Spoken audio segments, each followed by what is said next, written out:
Former Van Halen bassist Michael Anthony thinks his successor, Wolfgang Van Halen, probably wasn't excited about being in the band and had ambitions to do his own thing for a while.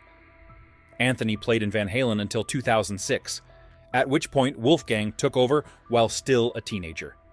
He played on what ended up being the band's final album, 2012's A Different Kind of Truth, and remained with them up until the band came to an end, when Eddie Van Halen passed away from throat cancer in 2020.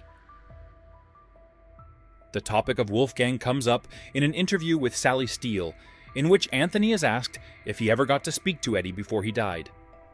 No, unfortunately, Eddie and I never had a chance to really settle any differences that we had in the past or whatever, Anthony answers.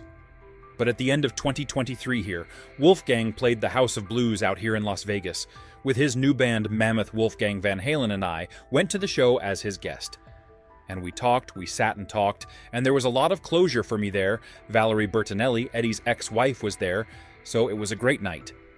Besides the fact that Wolf is a great guy, great musician, his band kicks ass. But yeah, so at least we were able to do that.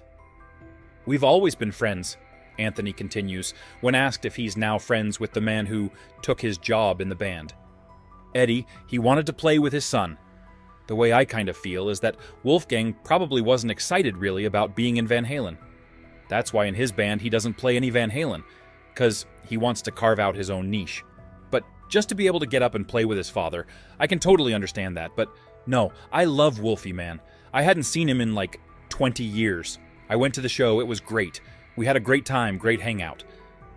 Anthony adds that he doesn't believe Eddie was ever priming Wolfgang to eventually take over the bass role. He played drums.